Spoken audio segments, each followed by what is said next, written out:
Muy bien, el mensaje que les quiero compartir el día de hoy se llama La esperanza de la palabra de Dios en medio de la crisis. Y vamos a estudiar el pasaje que está en Segunda de Reyes, capítulo 6, del versículo 24 hasta el capítulo 7, versículo 16. Es decir, vamos a tener un recorrido amplio hoy en cuanto a nuestro estudio bíblico de 2 capítulos, pero realmente lo que queremos es tener en nuestro estudio contenida toda una escena. Y esta escena narra acerca de la situación de crisis que está viviendo Israel, particularmente el pueblo de Samaria. Estamos en la Samaria de los becerros, dentro de la Israel de la familia de Acab y su esposa Jezabel, conocidos por la adoración a Baal. Si recordamos, Samaria es una ciudad que fundó el rey Omri, habíamos estudiado hace un tiempo atrás, pero es una ciudad, aunque no tuviera el nombre de Samaria, de mucha tradición. En este lugar fue donde se estableció Jacob, hijo bueno, de Ismael, hijo de Abraham, y Jacob ahí compra un terreno de los hijos de Siquem, de la familia de Siquem, y ahí funda un pozo, el pozo que eventualmente conocemos nosotros dentro del territorio de Samaria, que es el pozo donde está la mujer samaritana en Juan 4, y ahí encuentra y conoce a Jesús. A lo que voy es que era un territorio conocido, transitado, de alto valor, precisamente porque era una especie de lugar de estación para los transeúntes, de pausa, quizá para recargar agua, quizá para alimentarse, quizá para pernoctar. La Samaria de antaño está ubicada en lo que hoy conocemos como el West Bank, que es una especie de territorio intermedio en el pueblo de Israel que no tiene gobierno hoy en día. No se sabe si es un territorio palestino o si es un territorio israelí, así es que esta parte del territorio es una especie de terreno sin un gobierno determinado. El punto es que en este momento el templo de Baal está en Samaria. El templo que fundó también el rey Jeroboam cuando estuvo la división del reino, con los becerros, bueno, con uno de los becerros está también en Samaria y el pueblo completo adora estas deidades. La acción de Dios por rescatar a su pueblo de la autodestrucción es inminente también. Tenemos un Dios que siempre está trabajando, que siempre está buscando a los perdidos y sobre todo cuanto más a su pueblo que comisionó para llevar la esperanza al mundo entero, al verlo distraído detrás de otros dioses, pues nuestro Padre, como un Dios y Padre amoroso que es, tiene que intervenir. Siempre va a intervenir en la vida de sus hijos, cuando sus hijos están extraviados. El pueblo es gobernado por emociones en este momento, suposiciones, por ideas filosóficas, por idolatría cananea, por rituales paganos. Hay de todo menos fe verdadera. La fe que proviene de la palabra de Dios está en extinción y son tiempos de crisis. Y ellos, como todos los tiempos de crisis, tienen una particularidad y es que se da una dualidad, un blanco y negro, un contraste entre la acción y la espera. En la crisis queremos actuar, pero sabemos también que debemos esperar. Hacer cosas, actuar es sencillo, brota de nosotros, tratar de solucionar, pero esperar se nos dificulta. ¿Por qué? Porque no sabemos esperar. Esperamos en cosas, en personas, esperamos en gobiernos, esperamos en economía, esperamos en la salud, esperamos en el dinero, esperamos en el clima, esperamos en cuánta cantidad de cosas se nos ocurre, poner nuestra confianza en ellos. Esperamos, es decir, ponemos nuestra esperanza en que se nos llame y se nos dé esa promoción, o que se nos ofrezcan ese trabajo, o que por fin se nos diga que fuimos sanados, o que por fin se nos diga que fuimos tomados en cuenta para un proyecto, o que las cosas van a cambiar por alguna de las variables que están en revuelta dentro del tiempo de crisis. Podemos concluir entonces que ponemos la fe en esas cosas. Una fe, es cierto, tengo fe de que hoy va a llover. Pero eso no es una fe que comprometa a Dios, es solamente una esperanza de, tengo una confianza de, tengo un anhelo de. Y la gente confunde la confianza y el anhelo que ponen las cosas terrenales con lo que es nuestro Señor y su deseo de bendecir nuestras vidas. Es decir, yo tengo fe de que esta parálisis que tiene el país en este momento termine pronto. Pero mi fe en que eso termine pronto no compromete a Dios en ningún sentido. Yo puedo tener toda mi confianza en que me van a dar un aumento de salario, que me van a dar una bonificación, pero eso no compromete a Dios. Yo no le puedo llegar a Dios a reclamar, Dios, no llovió. Yo tenía toda la confianza de que lloviera. Dios, no se detuvo la crisis, o Dios, no me dieron el aumento, o Dios, no me propusieron el trabajo. Y Él me va a decir, ¿y en qué momento yo te prometí que eso iba a ocurrir? ¿Por qué? Porque mi esperanza estaba puesta en algo que no era verdadero. Y es por eso que nuestra espera se hace difícil. ¿Por qué? Porque sencillamente no estamos esperando. Solamente está el tiempo pasando mientras nuestras expectativas están puestas en algo que no es verdadero. Y así está viviendo Israel y en particular el pueblo de Samaria, que es nuestro caso de estudio del día de hoy. En palabras sencillas, la espera ¿qué es? Es hacer lo que te corresponde hacer mientras Dios hace lo que le corresponde hacer. O sea, es una sociedad. La espera es trabajar en sociedad con Dios. Para trabajar en sociedad con Dios, yo tengo que saber qué es lo que Él quiere, qué es lo que Él espera de mí. Si no lo sé, entonces no hay forma de que yo pueda estar colaborando bien en esa sociedad. Solamente estoy suponiendo y haciendo las cosas de cierta forma que satisfacen quizá mi raciocinio o mi forma de pensar abstracta, pero que jamás satisfacen lo que espera Dios de mí. En el tiempo de espera, la fe funciona como una firme ancla del alma que fija el barco de nuestra vida en roca sólida. Es decir, la fe es importante en el tiempo de espera. ¿Por qué? Porque no puedo esperar si no tengo fe. Es decir, no puedo esperar si no conozco lo que Dios prometió para mí en el tiempo de la espera. Sino qué es lo que estoy esperando. Yo no me puedo parar aquí en el corredor a esperar el bus que va para Siberia. Me moriré esperando el bus que va para Siberia. ¿Por qué? Porque nadie prometió, nadie que tenga la autoridad suficiente para prometerlo, que por ahí pasaba un bus para Siberia.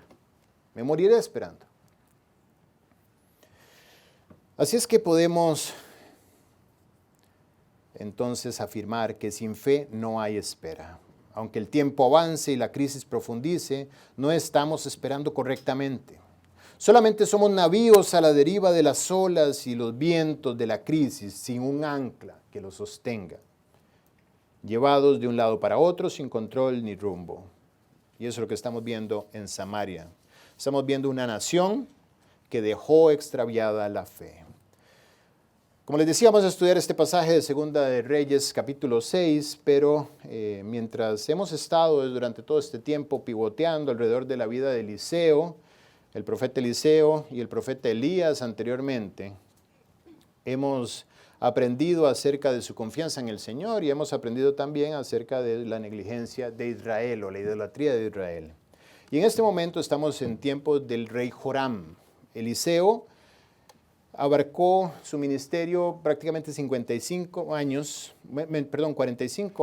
entre el año 845 y el año 800, y dentro del ministerio de Eliseo 3 reyes pasaron en Israel, el rey Joram, el rey Jehú y el rey Joacás de Israel.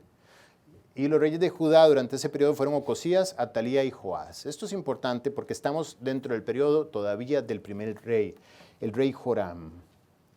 Les decía yo ahora a ustedes, solamente quiero dedicarle un tiempo extra a este punto que tiene que ver con la fe. Les decía que en Efesios 1:13 dice la Biblia que vosotros también, habiendo oído la palabra de verdad, el evangelio de vuestra salvación y habiendo creído, es decir, un día llegamos a oír y por la gracia de Dios logramos creer, habiendo creído en Él, habiendo creído la propuesta, no habiendo cerrado la puerta al Espíritu Santo, sino habiendo abierto la puerta, habiendo creído en Él, habiendo tenido fe, fuimos sellados por el Espíritu Santo de la promesa. Es decir, que gracias a que un día Dios nos dio la fe para creer, nosotros pudimos recibir su Espíritu. Esto es también lo que confirma Efesios en el capítulo 2:8, dice que por gracia sois salvos, por medio de la fe. Y esto no de vosotros, pues es un don de Dios. Es la fe para creer, Dios nos la dio para poder creer, ¿ok? Quiero hacer una pausa breve en el capítulo 1 de Pedro, de Primera de Pedro, perdón, solamente para exponer 5 verdades que nos dejarán entender el resto de la enseñanza. Si logramos captar estas 5 verdades, vamos a poder tener claridad de cuál es la situación que está atravesando Israel en Samaria y cuál es la salida que Dios espera para esta situación. Vamos a leer 1 Pedro 1, del versículo 3 en adelante. Dice, bendito el Dios y Padre de nuestro Señor Jesucristo, que según su grande misericordia nos hizo renacer para una esperanza viva por la resurrección de Jesucristo de los muertos. Aquí tenemos un primer punto. Dice que el Dios bendito nos hizo, fue potestad de Él nos hizo renacer para una esperanza viva. Y como decíamos anteriormente, Dios nos hizo renacer al darnos la fe. La fe nos hace renacer. La fe que Dios da hace que el hombre pueda renacer o nacer de nuevo. Este es el primer punto. Seguimos leyendo, dice, para una herencia incorruptible, incontaminada, inmarcesible, reservada en los cielos para vosotros, que sois guardados por el poder de Dios mediante la fe. Es decir, la fe también nos guarda. El primer punto, la fe nos hace renacer. Pero la fe, una vez que hemos nacido de nuevo, también nos guarda, nos mantiene a salvo en el proyecto. Dice que por el poder de Dios, mediante la fe, para alcanzar la salvación que está preparada para ser manifestada en el tiempo postrero. Dice en el versículo 6, en lo cual vosotros os alegráis, aunque ahora por un poco de tiempo, si es necesario, tengáis que ser afligidos en diversas pruebas, para que sometida a prueba vuestra fe, mucho más preciosa que el oro, el cual aunque perecedero se prueba con fuego, se hallada en alabanza, gloria y honra cuando sea manifestado Jesucristo. El tercer punto lo dicen estos pasajes, que la fe se prueba o que Dios nos prueba porque tenemos la fe dentro nuestro. Es decir, que la fe nos compromete en un proceso donde Dios va a estar constantemente sometiéndonos a prueba, precisamente para que ella, sometida a prueba, muestre de lo que está constituida, que es algo eterno. Y así como aquellos materiales que son purificados con fuego, la fe se purifica con fuego. Entonces, el primer punto es que la fe nos hace renacer. El segundo es que la fe nos guarda. Sois guardados por el poder de Dios mediante la fe. Y el tercero es que la fe nos prueba o somos probados porque somos depositarios de la fe que Dios mismo puso en nosotros. El cuarto lo vemos más adelante. Dice, cuando sea manifestado Jesucristo. En el versículo 8 dice, a quien amáis sin haberle visto, y en quien creyendo, aunque ahora no lo veáis, os alegráis con gozo inefable y glorioso. Quizá no lo percibimos porque dicen quien creyendo, pero en el griego original es la misma palabra de fe, en quien teniendo fe, aunque ahora no lo veáis, os alegráis con gozo inefable y glorioso. Es decir, que gracias a la fe yo puedo amar a aquel que no veo y puedo confiar en aquel y tener gozo inefable y glorioso en mi relación con él. Cuarto punto es sencillo. La fe nos permite relacionarnos con Cristo.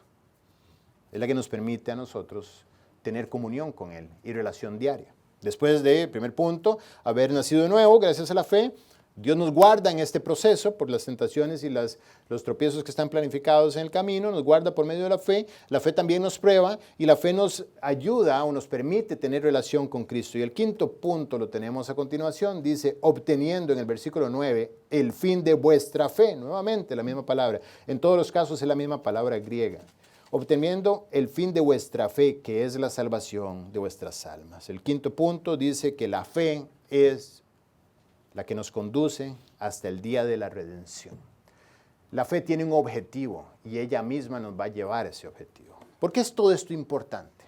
Porque tenemos este regalo de parte de Dios, un regalo que nos hace nacer de nuevo, que nos guarda, que nos permite ser probados para salir como oro probado en el fuego, que nos relaciona o nos permite relacionarnos con Cristo y a la vez es la que tiene un objetivo de llevarnos hasta el último día. Obteniendo el fin de vuestra fe. Ella tiene un fin, ella tiene un plan, tiene un objetivo.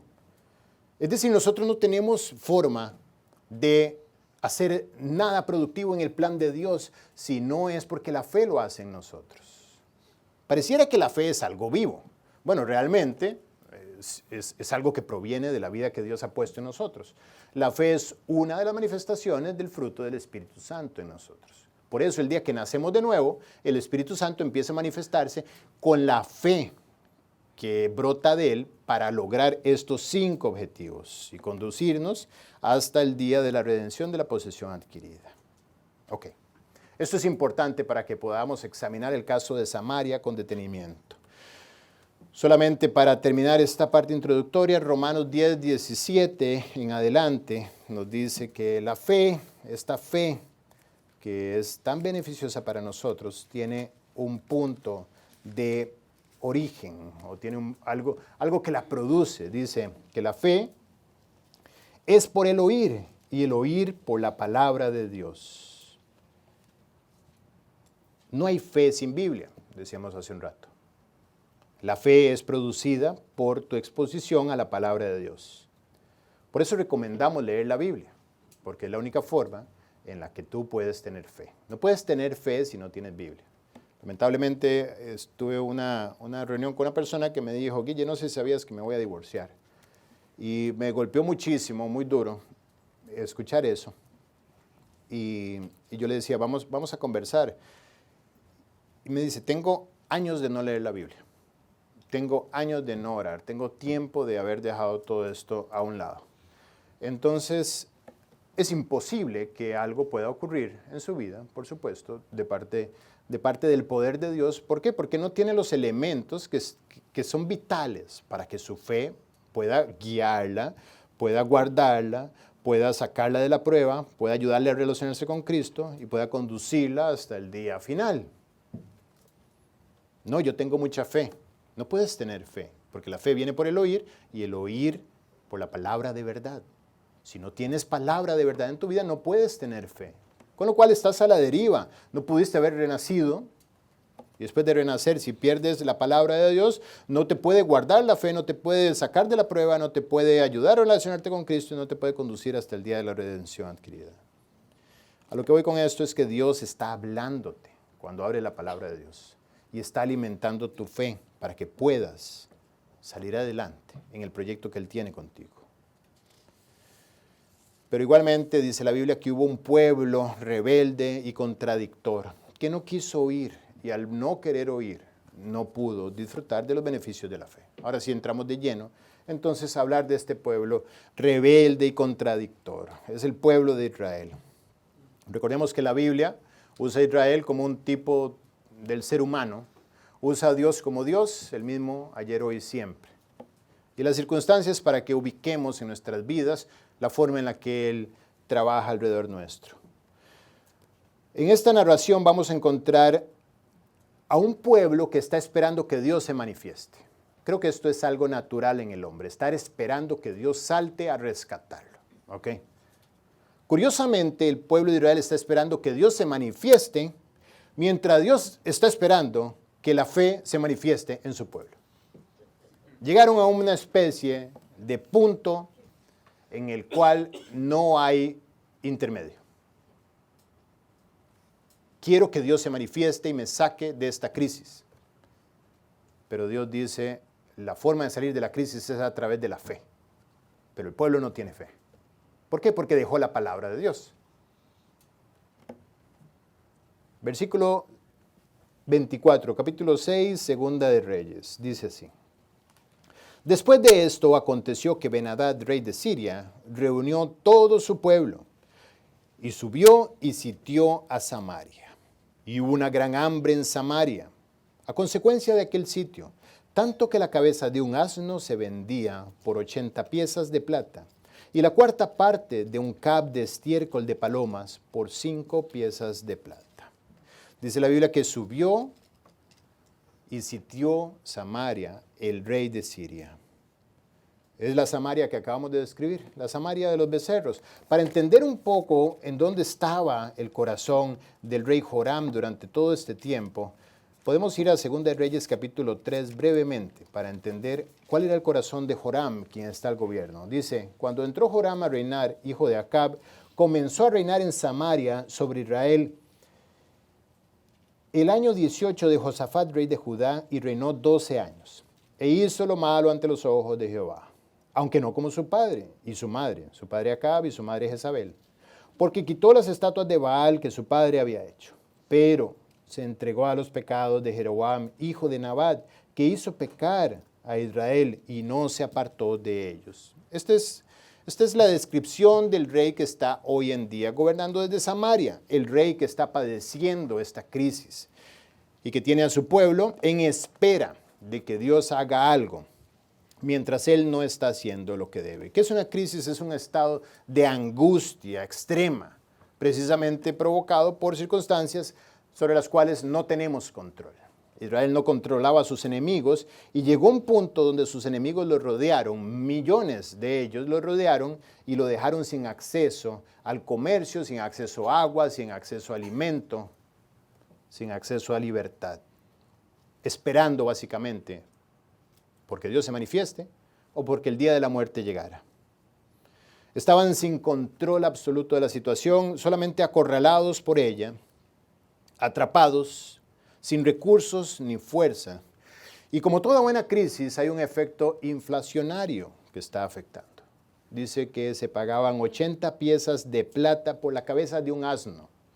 Por supuesto, no era comestible el asno, de hecho era un animal inmundo para los judíos, pero en tiempos de crisis, todo lo que es aprendido, todo lo que es cultura, todo lo que es educación, queda de lado y brota el instinto de sobrevivencia.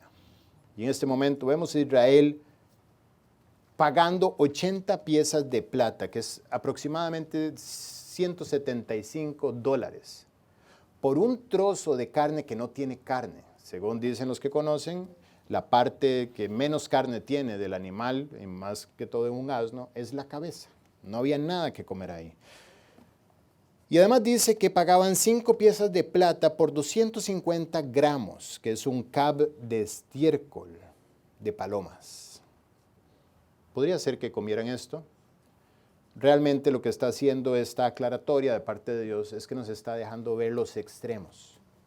Desde el alimento menos factible para consumir, que es la cabeza de un asno, hasta el elemento necesario para la combustión, que se piensa que el estiércol de las palomas se usaba para encender fuego y poder cocinar.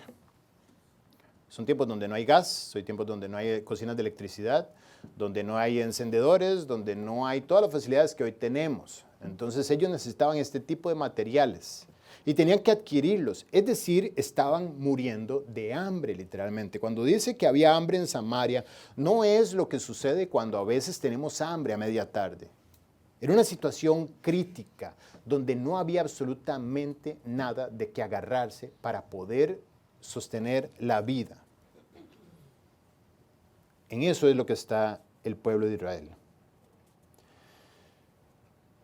Hay una figura importante acá que es el rey Joram, que en mi opinión es el sujeto de la enseñanza. Si tuviéramos que ir a la historia y vivir la historia desde adentro, yo creo que Dios nos pondría a caminar al lado del rey Joram, porque es quien va siendo espectador de toda la situación. Y dice la Biblia que pasando el rey de Israel por el muro, una mujer le gritó y le dijo: «Salva, rey, señor mío». Pues el rey es la figura más importante del reino. Es el encargado de la nación. Es el que tiene la responsabilidad delante del reino de velar por los intereses de la nación. En una situación con una crisis de este nivel, el rey tenía una carga abrumante sobre sus hombros. El rey es el sujeto de la crisis. En cada una de tus crisis, tú eres tu propio rey. Por eso pienso yo que el rey Joram es quien porta la cámara, quien anda la GoPro en su cabeza en esta escena. Y todo lo que estamos viendo, lo estamos viendo por el andar del rey Joram a lo largo de la escena. Cuando va caminando por el muro, ¿qué andaba haciendo el rey en el muro? Bueno, andaba viendo cómo estaba la situación. Desde el muro se podía ver las bandas sirias rodeando la ciudad. Desde el muro de Samaria él podía tener contacto con las personas, con los soldados, con todos los demás y poder censar exactamente lo que estaba pasando. Y mientras va contemplando definitivamente una escena muy triste, muy dura, mientras va viendo el producto de la crisis, escucha un grito que le dice, salva, oh Rey, Señor mío. Ayuda, Rey, grita una mujer. En su respuesta vemos que estaba ocurriendo en el corazón del rey Joram en ese momento. Dice que le dijo, si no te salva Jehová, ¿de dónde te puedo salvar yo? ¿Del granero o del lagar? Escoge entre todas las provisiones que tengo. ¿Cómo quieres que te ayude, mujer? Su respuesta un poco irónica. Si no te salva Jehová, ¿puedo yo salvarte? ¿Puedo hacer algo por ti? Por supuesto que no. Es curioso, ¿no?, que Joram mencione a Jehová.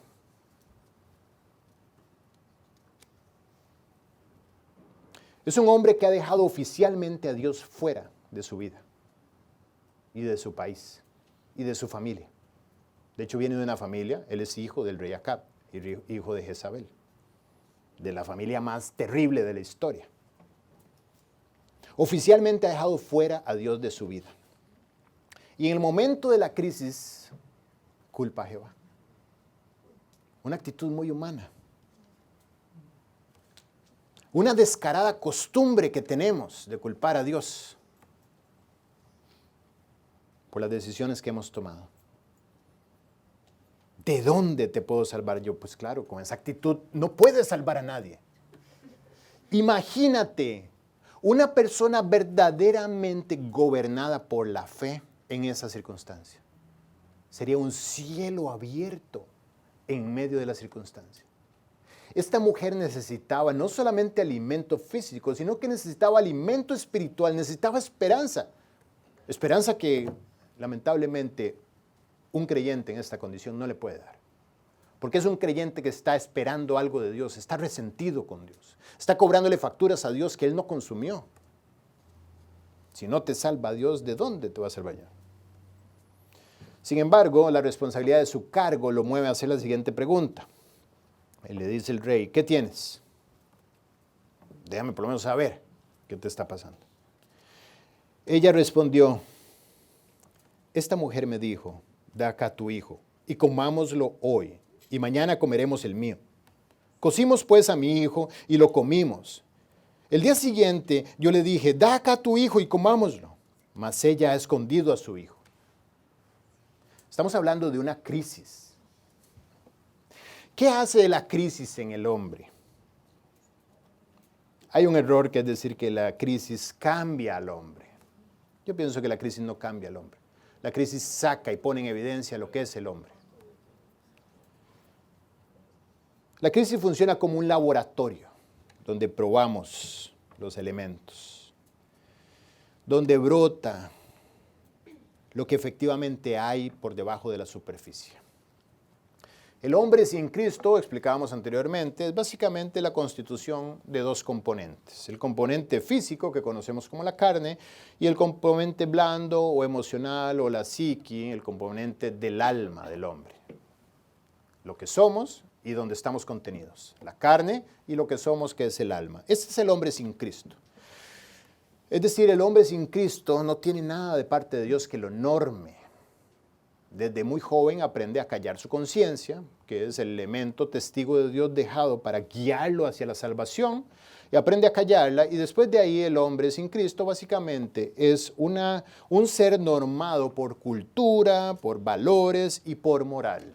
Cultura, el aprendizaje de lo externo, los valores, aquello que lo constituye en cuanto a la toma de sus decisiones, y la moral, lo que acepta como correcto e incorrecto de acuerdo al grupo social en el que se rodea. Eso es el hombre. Ese es el hombre de toda nación. Pero la crisis se trae abajo toda esa capa cultural, toda esa capa blanda de valores, de moral. ¿Por qué? Porque en la crisis nada de eso lo sostiene. Nada de eso tiene la capacidad de producir paz en él. Un caso que ha sido muy discutido a través de los años es el caso de estos jugadores de fútbol que cayeron en los Andes, correcto, y que terminaron comiendo los cuerpos de los otros compañeros del equipo que habían muerto para poder sobrevivir. Es decir, la crisis se trae abajo toda preconcepción humana. Todo lo que aprendiste, los modales, la educación, todo. Hemos hablado del humanismo, hemos hablado del amor y la fraternidad entre los hombres hoy en día, el respeto, los derechos humanos. Y cuando vino la crisis del COVID, estuvimos dispuestos a dejar afuera el restaurante a quien no estuviera vacunado. Dejarlo fuera de las escuelas, dejarlo fuera de los aviones, dejarlo fuera como un leproso, si fuera el caso. ¿Por qué? Porque el tiempo de crisis saca el instinto de sobrevivencia. Porque la parte cultural aprendida y blanda del hombre, la psiqui, no puede sostener a ningún ser en tiempo de crisis. Hay un tercer componente que viene cuando naces de nuevo. Por eso la persona nacida de nuevo tiene esperanza. Dice la Biblia en Ezequiel 36, 26 y 27, os daré espíritu nuevo. Perdón, os daré corazón nuevo y pondré entre vosotros mi espíritu.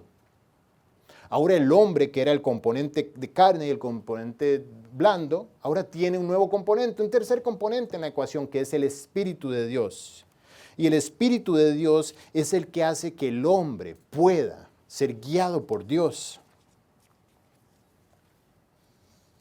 El Espíritu de Dios es el que produce la fe que viene por el oír la palabra de verdad. Por eso es que la Biblia dice, desead como niños recién nacidos de la leche espiritual no adulterada, para que podáis ser distintos en tiempos de crisis.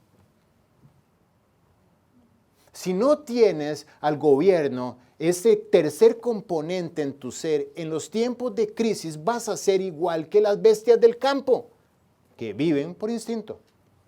O como esta mujer, que hizo un negocio mal hecho además, con su vecina, de comerse a su bebé. ¿Qué situación tan crítica? Dirás, ¿qué clase de pobreza extrema? No. Yo diré, ¿qué clase de pobreza espiritual? Para terminar comiéndose a otro ser humano. Cuando el Espíritu Santo está al gobierno, entonces el hombre puede tener su naturaleza bajo control y puede tener la fe para salir adelante del tiempo de crisis. ¿Por qué? Porque es alimentada por las promesas de la palabra de Dios y le dan la perspectiva correcta de que está en un plan. Inclusive la crisis es parte del plan. Y el plan de Dios no es que te almuerces al hijo de tu vecina. El plan de Dios es que a través de sus promesas encuentres que hay un futuro diseñado por Dios para ti. Y la crisis es un tiempo a través del cual debes aprender. La fe te daba en el tercer componente que estudiamos al principio, la capacidad para salir adelante de la prueba. Y sin el Espíritu Santo al gobierno, como les decía, no eres distinto a las bestias del campo. Guille, estamos hablando de 2800 años atrás. Ahora somos civilizados. ¿Cómo vienes a comparar nuestra humanidad de hoy en día con un grupo de personas que no tenían la cultura, la educación que hoy el ser humano tiene? Es cierto, el ser humano ha transitado 2800 años más después de eso. Pero el hombre es el mismo ayer, hoy y siempre. Me dirás, bueno, somos civilizados suficiente como para no comer bebés. Pero somos los mismos hombres capaces de lo peor. Quizá no comemos bebés hoy en día, pero somos capaces de traficar droga fuera y dentro de nuestro cuerpo. Me refiero como seres humanos. Una persona que consume droga, quizás se le quitará el apetito al saber que quizá eso que está consumiendo estuvo las últimas 24 o 36 horas dentro del intestino de una persona. Pero somos civilizados y desarrollados. Yo pienso que somos capaces de lo peor, capaces de alquilar el cuerpo, como los que practican la prostitución, o inclusive los que alquilan el vientre para poder tener hijos. Y desde que Cristiano Ronaldo hizo esto, pues pareciera que no está tan mal. Así de civilizados somos. Tan civilizados que podemos traficar órganos, ya sean propios o robados. Tan civilizados que podemos también, en tiempos de crisis económica, traficar niños, robados, por supuesto, o traficar armas. Es decir, el hombre es el mismo. Y en la crisis, el hombre que no es gobernado por el Espíritu Santo, solamente es gobernado por su naturaleza. Ya podemos entender cómo funciona el mundo de afuera. Quizá ni siquiera ha llegado a tener una crisis de este nivel, pero Satanás lo ha convencido de que si no tiene el poder adquisitivo que quiere, está en crisis. Y raíz de todos los males es el amor al dinero. Y el amor al dinero es el que hace que se trafique, que se alquile, que se robe, que se mate y todo lo demás que hemos mencionado. Una crisis inventada que nos hace capaces de lo peor. Y el hombre actúa así, básicamente porque no tiene fe llenando su ser. Porque no tiene la palabra de Dios llenando su ser. Imagínate, viene este hombre. Si Dios no te salva, si Dios no aparece en la escena, me vas a venir a mí a decir, a culpar por esta situación. Ese es el descaro del ser humano hoy en día, que en medio de la crisis no acude a la palabra de Dios para ser llenado de la palabra y poder darle el control al Espíritu Santo y poder tener la fe suficiente para encontrar la salida a la situación. Y no solamente la salida, sino para ser un elemento vivo en medio de la crisis. Y en medio de la crisis ser una bendición para los que están alrededor. Sino que más bien tiene el descaro de acusar a Dios. Es el culpable de que los niños mueran en África. Es el culpable de que caigan las Torres Gemelas. Es el culpable de la crisis financiera. Es el culpable de que haya esta plaga de gente muriendo a causa del hambre, etc. Pues no me veo en posición de defender a Dios, pero creo que tenemos que ser honestos. Cuando no está la Biblia en nuestros corazones, estamos siendo iguales a aquellos que solamente viven por instinto. Así es que el rey quedó impactado con este testimonio de esta mujer. Dice la Biblia en el versículo 30, cuando el rey oyó las palabras de aquella mujer, rasgó sus vestidos y pasó así por el muro, y el pueblo vio el cilicio que traía interiormente sobre su cuerpo. Su indignación fue tal que rompió sus ropas. Dice, y él dijo, así me haga Dios, y aún me añada, si la cabeza de Eliseo, hijo de Safat, queda sobre él hoy. Dice que rasgó sus vestidos. Son las marcas humanas en medio de la crisis. Estoy indignado. La marca humana en medio de la crisis hace que el hombre se aflija, hace que el hombre se afane, hace que el hombre se duela, hace que el hombre se desespere en medio de la crisis, hace que el hombre se deprima en medio de la crisis, que se preocupe, que se angustie, hace que el hombre caiga en culpa en medio de la crisis, pero no hace nada espiritual por el hombre. Son solamente marcas humanas. Se rasga sus vestidos, muestra las marcas de cilicio que tenía en sí, marca de arrepentimiento, por lo menos a nivel religioso, de que estaba esperando la respuesta de algo por lo que estaba orando. ¿Y cuál es su reacción? Le voy a cortar la cabeza a Eliseo. Estamos viendo sufrimiento, ¿sí? Sin arrepentimiento.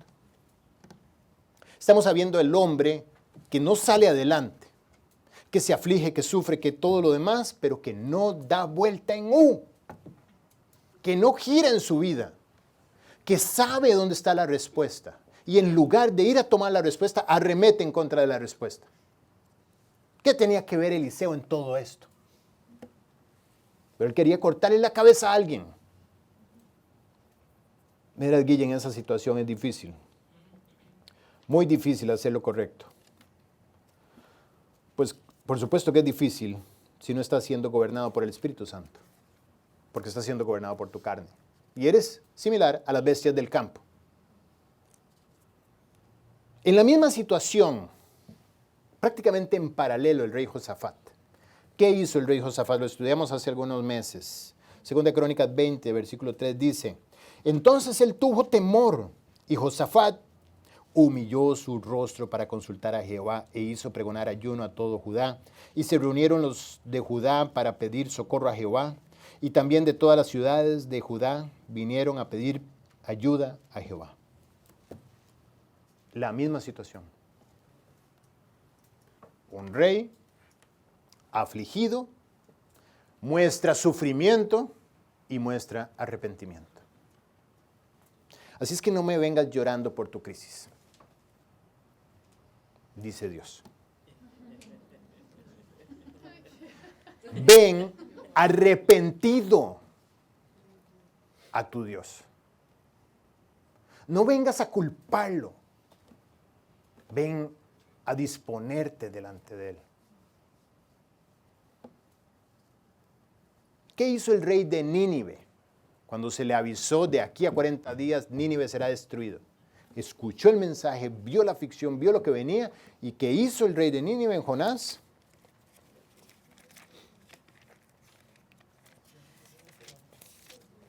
Dice en el capítulo 3, versículo 6, dice: y llegó la noticia hasta el rey de Nínive, y se levantó de su silla, y dijo: voy a cortarle la cabeza a Jonás. No, dice, se levantó de su silla, se despojó de su vestido, y se cubrió de cilicio. Qué curioso. Lo mismo. Y se sentó sobre ceniza, e hizo pregonar y anunciar en Nínive, por mandato del rey de sus grandes, diciendo: hombres y animales, bueyes y ovejas, no gusten cosa alguna, no se les dé alimento, ni beban agua, sino cúbranse de cilicio hombres y animales, y clamen a Dios fuertemente, y conviértase cada uno de su mal camino, de la rapiña que hay en sus manos. Dios permite la crisis. El hombre en medio de la crisis está esperando que Dios haga algo porque lo saque de la crisis. Pero Dios permite la crisis para que el hombre dé un giro. Y Nínive se salvó. Un rey que dijo lo que verdaderamente era correcto hacer. Tú eres el rey de tu propia vida. Y quizás estás esperando salir de la crisis, porque Dios te saca de la crisis y te pone en la vida diseñada y privilegiada para aquellos que no tienen sufrimiento jamás en sus vidas. O que te saque a otro trabajo, que te cambie de jefe, o que te cambie de país, o que te ponga en otra circunstancia. Pero quizá el objetivo de la crisis no es que estés soñando con el fin de la crisis. Es que gires, es que te arrepientas. Le quitaré la cabeza a Eliseo, dijo este hombre. En lugar de acercarse a la luz, arremete contra la luz. Juan 3, 19 dice: la luz vino al mundo. A los hombres amaron más las tinieblas que la luz, porque sus obras eran malas. Por eso quiero apagar la luz. No lo inviten más a la fiesta. ¿Qué pereza este tipo? ¿Qué pereza el de la Biblia? Esta mañana tuve una conversación muy amena con una señora que somos amigos de caminata de los perros. Yo tengo otros roles en mi vida. Y mientras he caminado, varias veces me la encuentro, etcétera, ya he entablado, digamos, cierto nivel de conversación que ya me permitió hoy testificar. He venido orando por ella y por su esposo durante mucho tiempo. Y ha sido súper ameno hasta que le hablé de Jesús. En ese momento su rostro cambió, su vida se cerró por completo. Sigo orando, sigo esperando. Por supuesto, yo sé que quien gana las almas es el Señor. A nosotros nos corresponde solamente dejar el mensaje. Pero algunas veces ya la luz estorba. Cuando se enciende la luz delante de nuestros ojos, estorba. Yo no quiero verme, no quiero ver lo manchado que estoy. Y este hombre llegó al punto de decir: no. Vamos a arremeter en contra de Eliseo. Dice más adelante en el versículo 32, y Eliseo estaba sentado en su casa, y con él estaban sentados los ancianos. Curiosamente, el creyente gobernado por el Espíritu Santo está en paz. Está rodeado de los ancianos de Samaria. Está rodeado de personas que consideran que él es digno de estar en su presencia para ser escuchado. Está rodeado de personas que probablemente no estaban hablando de la crisis y viste que fui por una oreja de burro y me costó $30. Y esto está carísimo. y la queja, la crítica, y esto y lo otro, y el Estado y el gobierno ya no me ayuda, y las calles. No, no. Si son ancianos, la Biblia hace referencia a ancianos por su sabiduría. Él estaba rodeado de las personas que añadían en su vida. Estaban en casa sentados. Probablemente, no descarto, después de orar o en medio de una reunión de oración, compartiendo, hablando, quizá no en excesos, quizá compartiendo entre todos un pedazo de tortilla, pero gozosos en medio de la prueba, es el punto. Sentados los ancianos, y el rey envió a él un hombre, dice, más antes que el mensajero viniese a él, dijo a los ancianos, estamos hablando de Eliseo, el rey envió un mensajero, este mensajero tenía dos propósitos, uno, darle un mensaje y otro, cortarle la cabeza. Antes que el mensajero viniese, Eliseo, profeta de Dios, ya lo sabía. Y le dijo a sus compañeros, ¿no habéis visto cómo este hijo de homicida envía a cortarme la cabeza? Hijo de homicida, ¿por qué? Porque era hijo de Acab, hijo de Jezabel, homicida de profetas también. Mirad pues, y cuando viniere el mensajero, cerrad la puerta, digo, para que no me corte la cabeza, e impedidle la entrada. No se oye tras él el ruido de los pasos de su amo. Es más, él viene adelante, su amo va a entrar después precisamente para confirmar que mi cabeza no esté pegada a mi cuerpo. En el versículo 33 dice, aún estaba él hablando con ellos, y he aquí el mensajero que descendía a él, y dijo, ciertamente este mal de Jehová viene. ¿Para qué he de esperar más a Jehová? Ese era el mensaje que le tenía que compartir.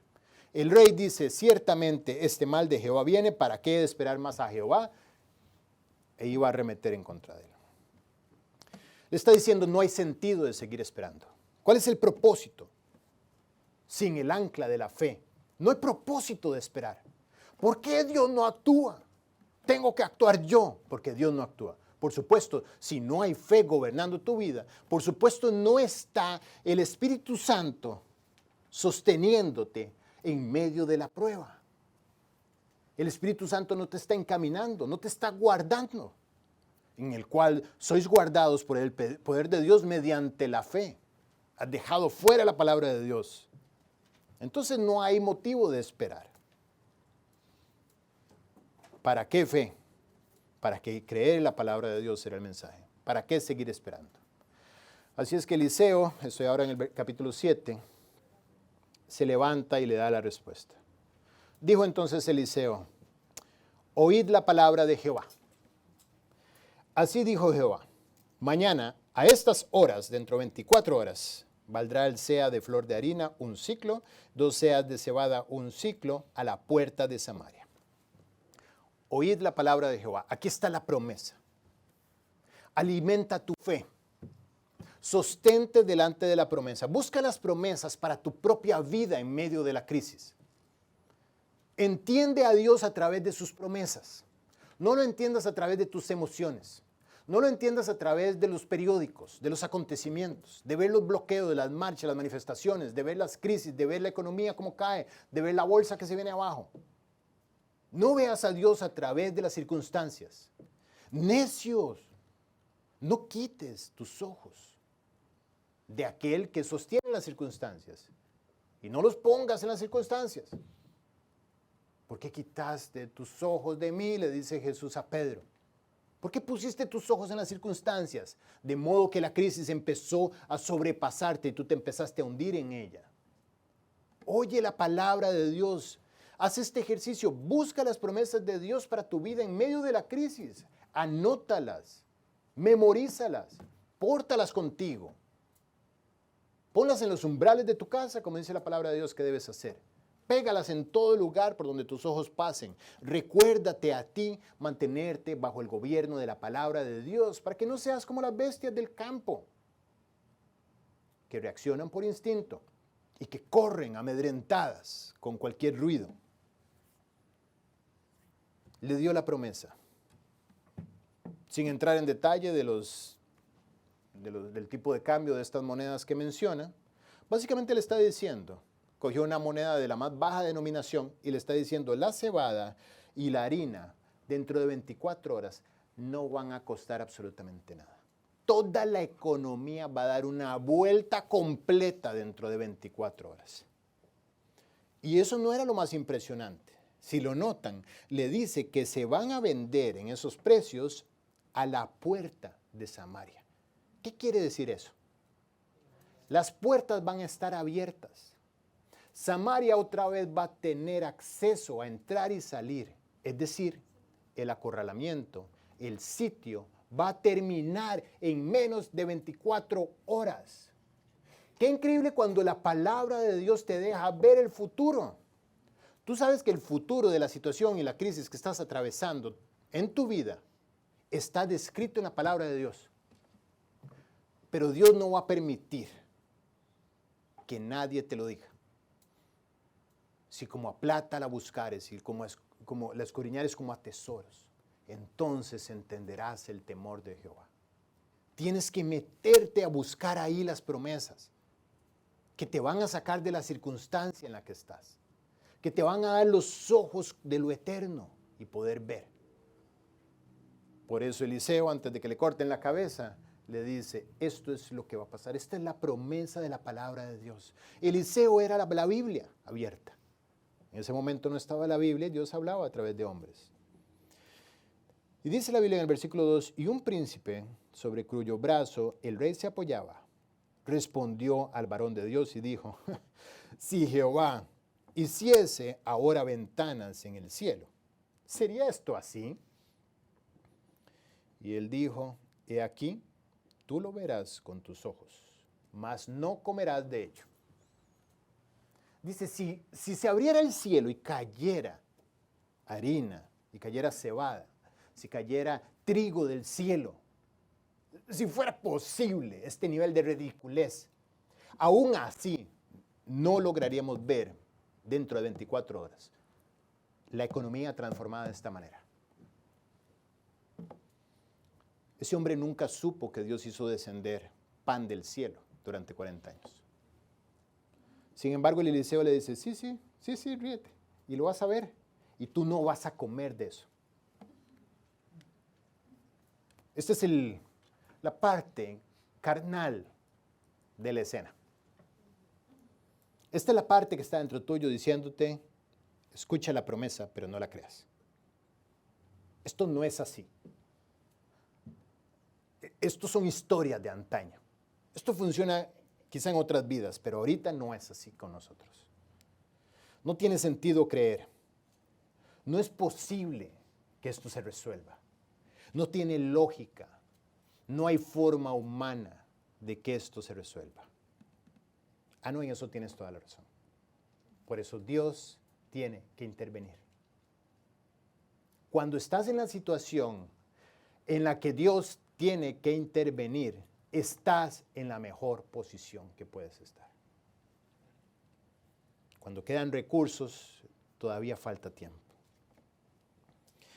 Dice la Biblia que quien reclamó esto es el príncipe en quien el rey se apoya. Curioso, habíamos dicho, estamos dentro del rey observando todas las escenas. Y el rey se apoya, es decir, él es su brazo derecho de este príncipe. Es decir, aquel de confianza que le habla al oído al rey, es este príncipe que dice, esto no es posible. Es decir, el rey está mal aconsejado. No era un buen punto de apoyo. No era una buena fuente de consejo, ni de guía, ni de instrucción humana. El rey debe decidir qué cree, si escucha la palabra de Dios o escucha el consejo humano. El rey somos nosotros en medio de la crisis. Tú tienes que decidir que escuchas la palabra de Dios o el consejo humano. ¿Cómo podría Dios cumplir su promesa? Como lo ha hecho siempre. Versículo 3. Había en la entrada de la puerta 4 hombres leprosos, la puerta de Samaria, obvio, los cuales dijeron el uno al otro, ¿para qué nos estamos aquí hasta que muramos? Eran mexicanos. Si tratáremos de entrar en la ciudad por el hambre que hay en la ciudad, moriremos en ella. Y si nos quedamos aquí, también moriremos. Vamos pues ahora y pasemos al campamento de los sirios. Si ellos nos dieren la vida, viviremos. Y si nos dieren la muerte, moriremos. Poco de lo que hemos estudiado el tema de la lepra. Los leprosos, estos estaban en crisis, muriendo, comiéndose unos a otros. Y los leprosos ni siquiera tenían opción a eso. Tenían que estar a la puerta de la ciudad. eran sacados de la sociedad, ¿no? Un poco reforzando lo que hemos estudiado los últimos días. Y ellos dicen, no podemos entrar, si nos quedamos aquí vamos a morir de hambre, vamos a donde los sirios. Digo, si nos matan bien y si a lo mejor no nos matan, es la única opción que tenemos válida. Se levantaron pues al anochecer para ir al campamento de los sirios. Todo esto está ocurriendo sin que nadie lo sepa, sin que nadie lo propicie. Todo esto está ocurriendo en el momento en que Eliseo está con los ancianos sentado en casa, tranquilo, vienen a cortarle la cabeza y él le dice, esto es lo que Dios dice. ¿Quieres creerlo o no lo quieres creer? Eliseo no tiene la menor idea cómo Dios va a concretar esto. Eliseo no habló con los leprosos y dijo, vamos a actuar de esta manera. La respuesta de Dios viene por donde menos jamás te lo puedes imaginar. Porque es de Dios, es providencia divina. Es imposible que se pueda simular, recrear, producir. Es imposible que se pueda fingir. Solo Dios lo puede hacer, es su huella digital en tu vida. Dice que se levantaron al anochecer para ir al campamento de los sirios y llegando a la entrada del campamento de los sirios, no había allí nadie. No había nadie. Los que estaban sitiando la ciudad no estaban.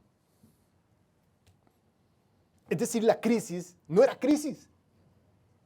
O había terminado. Versículo 6, gracias a Dios por esto. Porque Jehová había hecho ¿qué? En el campamento de los sirios, se oyese estruendo de carros, ruido de caballos, estrépito de gran ejército. Y se dijeron unos a otros, he aquí el rey de Israel ha tomado a sueldo contra nosotros a los reyes de los heteos y a los reyes de los egipcios para que vengan contra nosotros. Y así se levantaron y huyeron al anochecer, abandonando sus tiendas, sus caballos, sus asnos y el campamento como estaba. Y habían huido para salvar sus vidas. ¿Cómo va a responder Dios? Si Dios abriera el cielo, sería imposible aún así. ¿Cómo lo va a hacer? Bueno, Él ha traído los víveres, ha traído las riquezas, ha traído las frutas, los alimentos en medio de esta crisis y los ha puesto a las puertas. Millones de soldados cargados de oro, de plata, de utensilios, de vestidos. Habían dejado todo botado. ¿Cómo lo va a hacer Dios? Bueno, dice la Biblia, es pues la fe, la certeza de lo que se espera, la convicción de lo que no se ve. No me importa cómo lo va a hacer, yo tengo la certeza de que lo va a hacer. Tengo la convicción de lo que no veo. No me pidas que lo explique. ¿Quieres que te lo explique? Mira la cruz, ahí está tu explicación. El que no escatimó a su propio hijo, sino que lo entregó por todos nosotros, ¿cómo no dará también con él todas las cosas? Ahí está tu explicación. Cuando vayas a la palabra de Dios en medio de la incredulidad, mira la cruz y diga, ¿qué me pasa? Si Él me amó a mí de esta manera. Pero la certeza de lo que se espera y la convicción de lo que no se ve es producida únicamente ¿por qué? Por la palabra de Dios. La fe viene por el oír y el oír la palabra de Dios. Si no escuchas la Biblia, si no le prestas atención a la Biblia, no hay fe. Está suelto a la deriva. Tan solo por tener fe, aunque sea como un grano de mostaza, estuve investigando, miden menos de 1 milímetro de diámetro cada grano de mostaza. Tan solo por tener fe, aunque sea como un grano de mostaza, entrarás en contacto con la grandeza de su poder. Estos hombres vinieron a Jesús y le dijeron, aumentanos la fe, queremos más. Quizá pensarás, yo tengo poca fe, no tengo la fe que tiene este o aquel, yo he visto que a ellos les responde y les sucede. Entonces el Señor dijo, si tuvieras fe como un grano de mostaza, podrías decir a este sicomoro, desarráigate y plántate en el mar y os obedecería. Es decir, no se trata de mucha fe o de poca fe. La fe la pone Dios. Y Él no te dio poquito como para que no te alcance. Él dio lo suficiente para el proyecto que tiene para tu vida. Él la puso ahí. Ahora, ¿por qué se ve más en algunos y menos en otros? Porque no hay Biblia en sus vidas. para que la fe produzca una explosión y los haga vivir por encima de la circunstancia. ¿Cómo lo va a hacer Dios? No lo sé.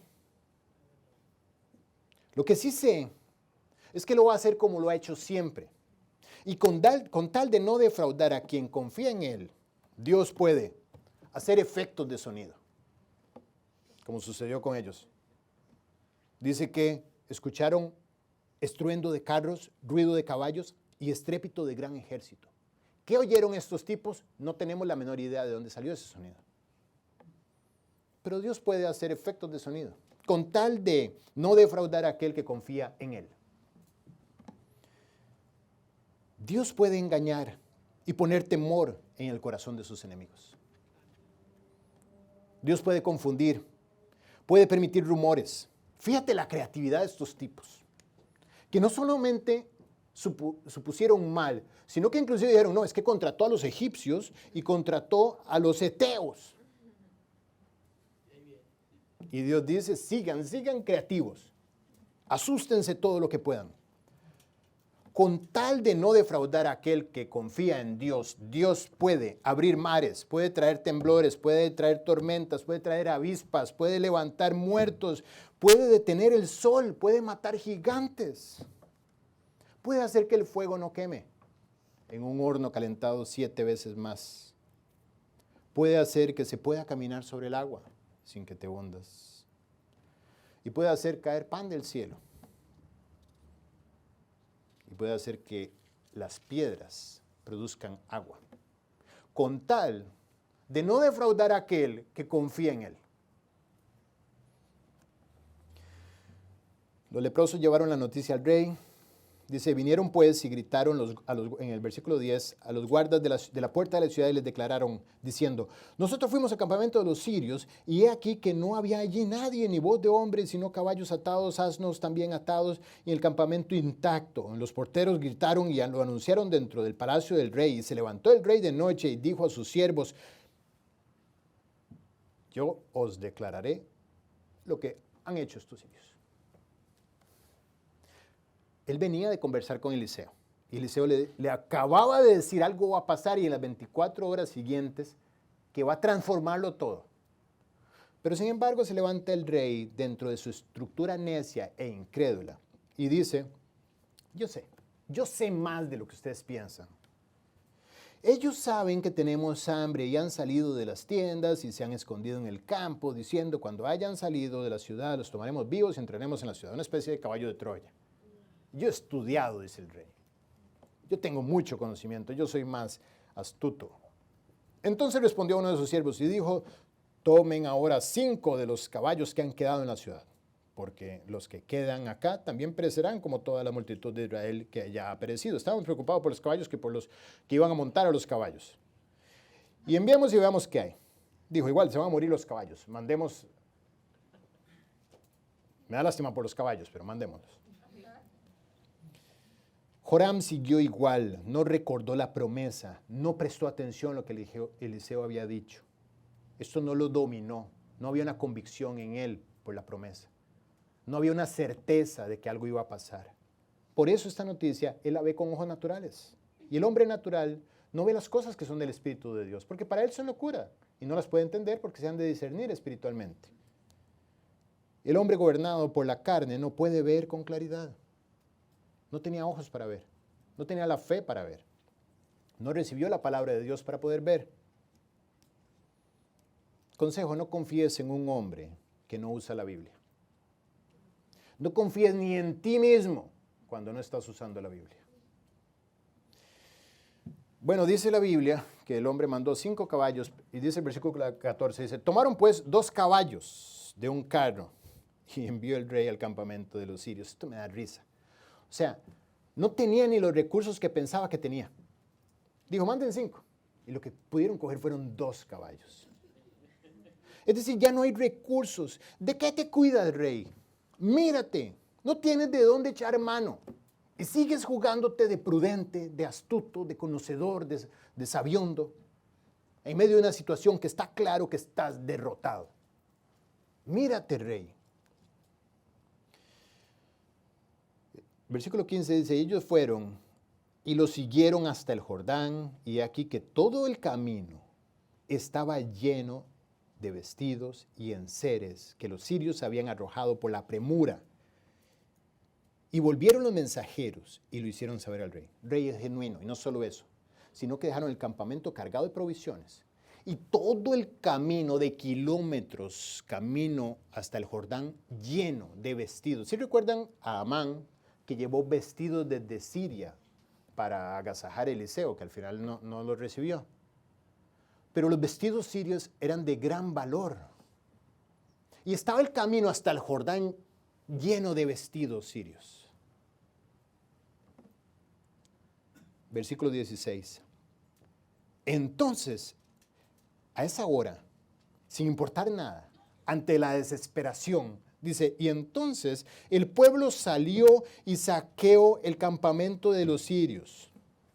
Y fue vendido un seah de flor de harina por un siclo y 2 seahs de cebada por un siclo, conforme a la palabra de Jehová. Esa será la marca en la vida de aquellos que confiamos en que Él cumple lo que promete. Todo va a suceder conforme a la palabra de Jehová. Para aquellos que esperamos en Él, su palabra siempre se cumplirá.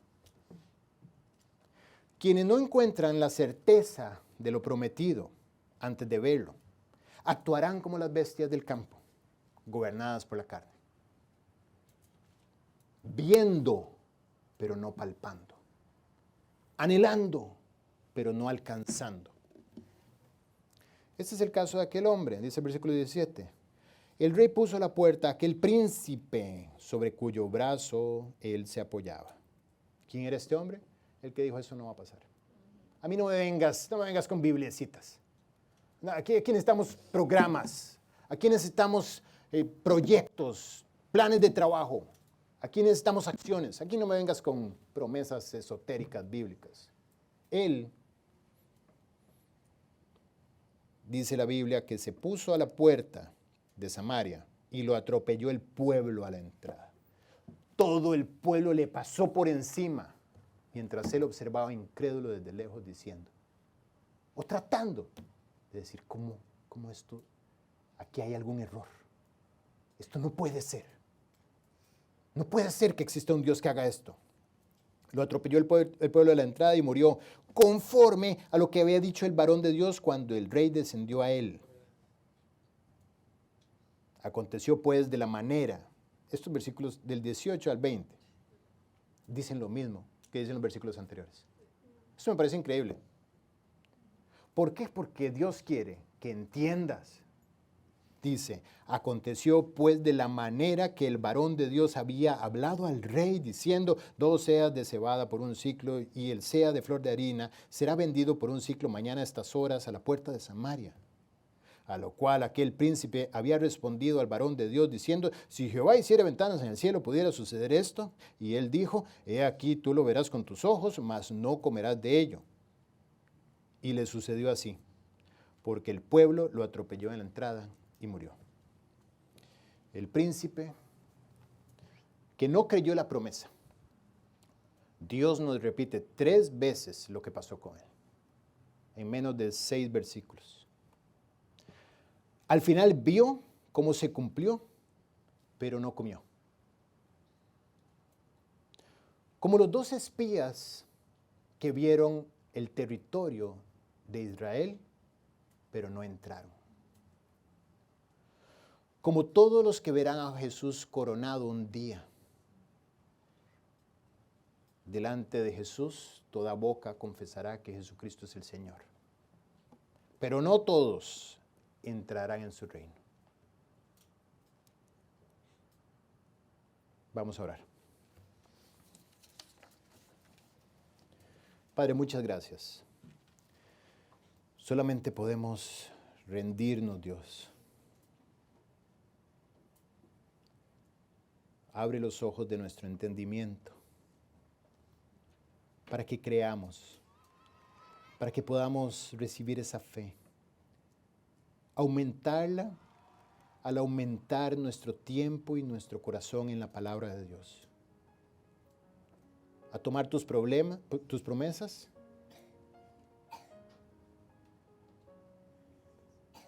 para anular nuestros problemas. Permítenos ser, Dios, creyentes de la Biblia. Dios, tener esa visión eterna que gobierna las circunstancias temporales y ser efectivamente instrumentos en medio de la crisis para que otros puedan ver qué es lo que tú eres capaz de hacer, y en las crisis personales de nuestro propio corazón poder reinar correctamente, sabiendo que tú sabrás cómo no defraudar a aquellos que hemos creído en ti. Gracias, Dios, por este tiempo de estudio bíblico de oro, Dios. Gracias. En el nombre de Jesús. Amén.